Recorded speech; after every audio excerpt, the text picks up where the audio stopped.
कहानी के शुरू में हम हॉकी मैच को होता हुआ देखते हैं। तभी वहाँ पर टीम का कोच ये देखता है कि सामने वाली टीम काफी ज्यादा खराब खेल रही है, इसीलिए अब इस टीम का मुकाबला करने के लिए ये अपनी टीम का एक खिलाड़ी भेजता है जिसका नाम डेरिक था और यही हमारी मूवी का मेन कैरेक्टर भी है। मगर लोग इसको टूथ फेरी कहते थे। इसका नाम टूथ फेरी इसलिए था क्योंकि ये आते ही मैच के दौरान दूसरी टीम के किसी भी खिलाड़ी का दांत तोड़ देता था। अब यहाँ आते ही ये एक खिलाड़ी को ग्लास में मारकर उसका दांत तोड़ देता है और मैच जीत जाता है।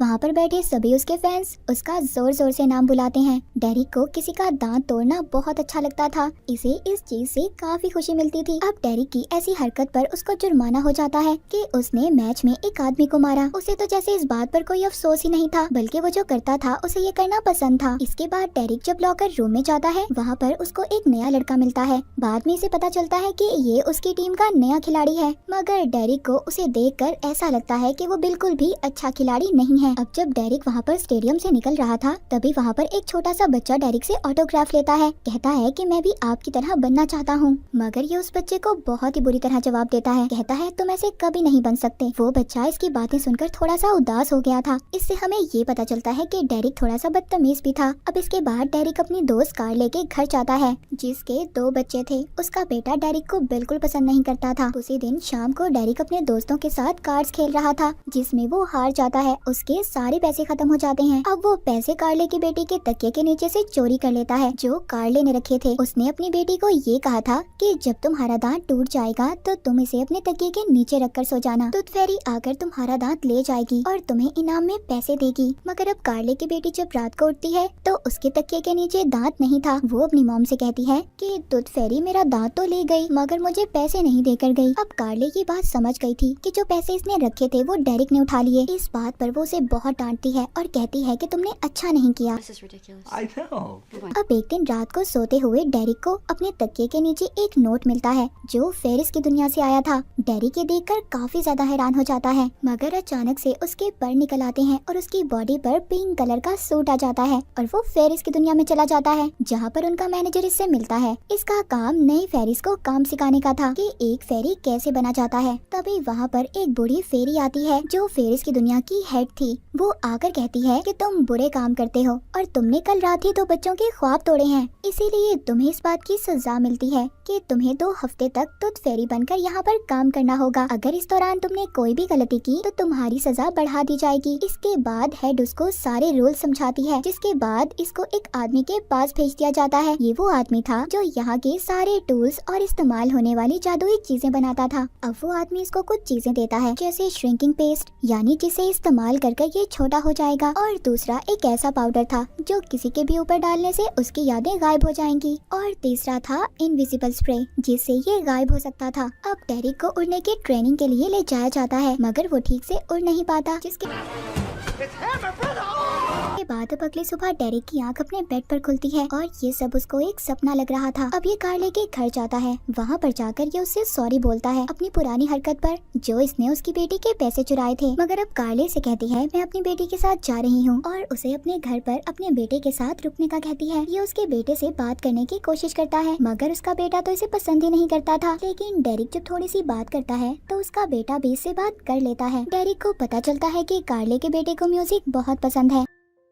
थोड़ी देर बाद कार्ले भी घर आ जाती है। डेरिक उसके लिए डिनर प्लान करता है। वो उसको बताना चाहता था कि वो उसे पसंद करता है, मगर अचानक से डिनर के दौरान ही उसके पंख निकल आते हैं जिन्हें वो छुपाने की कोशिश कर रहा था, इसीलिए खुद छुप जाता है। तभी उसे फेरिस की दुनिया के मैनेजर की भी कॉल आती है जो उसे मिलने बुलाता है। अब छुपते छुपाते डेरिक जब उसके पास जाता है तो वो कहता है सामने घर में एक बच्चे का दांत टूट गया है और वो फेरी तुद का इंतजार कर रहा है, तुम्हें वहाँ उसके घर जाकर उसका दांत लाना होगा। अब डेरिक अपना श्रिंकिंग पेस्ट का इस्तेमाल कर छोटा होकर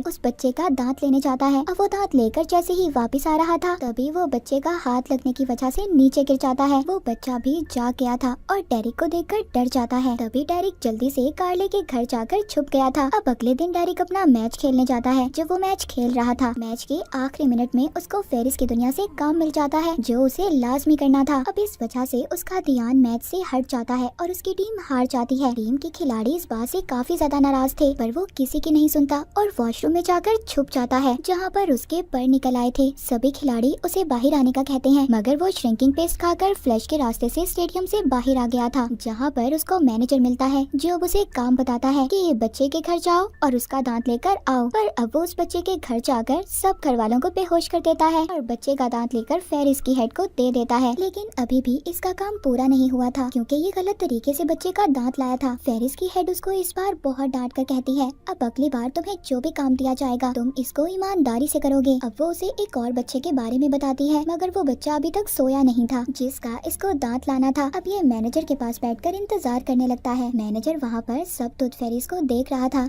क्योंकि ये भी टूथ फेरी बनना चाहता था। मगर यहाँ पर थोड़ी देर बाद डेरिक को पता चलता है कि उसकी असाइनमेंट कैंसिल हो गई है, जिसके बाद डेरिक घर आ जाता है। अगली सुबह उठकर जब वो अपनी बालकनी में जाता है तो देखता है वहाँ पर कार्ले अपने बच्चों के साथ आई थी। वो डेरिक के पास अपने बेटे को छोड़ने आई थी और अपनी बेटी को लेकर वहाँ से चली जाती है। डेरिक उसके बेटे को अब एक गिटार की दुकान पर लेकर जाता है जहाँ पर वो उसे कहता है कि अपने लिए एक गिटार पसंद करो। वो गिटार लेकर जब उसे बजा रहा था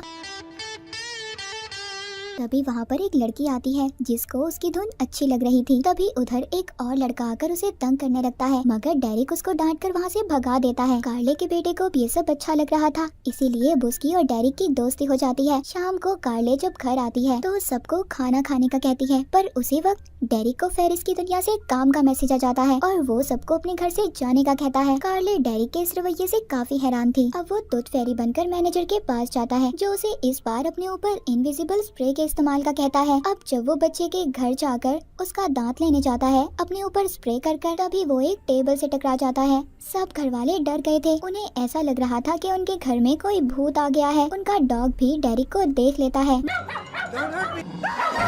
मगर अब वो किसी तरह दांत लेकर वापस फेरिस की दुनिया में आ गया था जहाँ पर वो हेड को दांत देता है और ये भी कहता है कि आपकी सारी जादुई चीजें बेकार हैं, कोई असर नहीं करती, उन्हें ठीक करवाना होगा। मगर हेड उसको मना कर देती है। अब तभी वो वहाँ पर एक आदमी से मिलता है जिसके पास भी ये सब जादुई चीजें थी। ये उससे सारी जादुई चीजें ले लेता है और अपने अगले काम को पूरा करने के लिए चला जाता है। मगर अब वहाँ पर जाते ही जैसे ही ये स्प्रे का इस्तेमाल अपने ऊपर करता है उसके बावजूद भी ये नजर आ जाता है। वहाँ घर में लेडी इसको एलियन समझकर पुलिस को कॉल कर देती है। पुलिस इसको पकड़कर अपने साथ ले जाती है। अब डेरिक को समझ आ गया था। वो सोचता है कि उसे फेरिस की दुनिया के रूल्स के मुताबिक चलना होगा। वहाँ पुलिस स्टेशन में कार्ले उसे छुड़वाने आती है पर वो सब पर जादुई पाउडर डाल देता है जिससे वहाँ पर सब भूल जाते हैं। डेरिक फेरिस की दुनिया का काम काफी अच्छे से जान गया था।